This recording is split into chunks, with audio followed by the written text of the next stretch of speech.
মধ্যপ্রাচ্যের দেশ কুয়েতে পবিত্র রমজান মাসে জমে ওঠে নিত্য প্রয়োজনীয় পণ্যে মূল্য ছাড়ের প্রতিযোগিতাও। রমজান শুরুর আগেই বড় বড় সুপার শপ ও চেইন মার্কেটগুলো ক্রেতা আকৃষ্ট করতে ঘোষণা দেয় আকর্ষণীয় অফার। 30 থেকে 50% পর্যন্ত ছাড় দেওয়া হয় এসব বিপণী বিতানে। এ প্রতিযোগিতায় পিছিয়ে নেই প্রবাসী বাংলাদেশি ব্যবসায়ীরাও। কুয়েত থেকে আরও জানাচ্ছেন জিসান মাহমুদ। কুয়েতে রমজান আসার আগে থেকেই নিত্য প্রয়োজনীয় বিভিন্ন পণ্যে মূল্য ছাড়ের হিড়িক পড়ে বড় বড় সুপার শপ, চেইন শপগুলোতে। কে কত ছাড় দিয়ে ক্রেতাদের আকৃষ্ট করতে পারেন তা নিয়ে বিভিন্ন মার্কেটে রীতিমতো চলে প্রতিযোগিতা। এই প্রতিযোগিতায় পিছিয়ে নেই সেখানকার বাংলাদেশি ব্যবসায়ীরাও। রমজান মাস আসলে আমরা স্পেশাল ডিসকাউন্ট দিয়ে থাকি। এই দেশে যখন রমজান আসে কোনো একটা জিনিস পণ্যর দাম বাড়ে না, সীমিত এই দাম থাকে, আগে যে দামটা ছিল ওই দামটাই থাকে।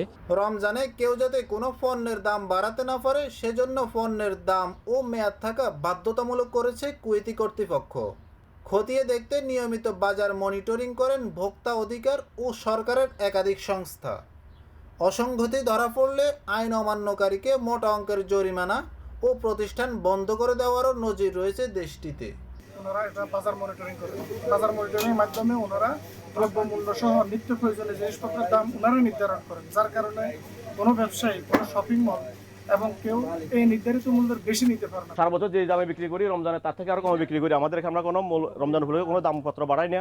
তারা মনে করেন বাংলাদেশেও যদি সিন্ডিকেট ভেঙে নিয়মিত অভিযান পরিচালনা করা যায় তাহলে নিত্য পণ্যের দাম নিয়ন্ত্রণে রাখা সম্ভব হবে।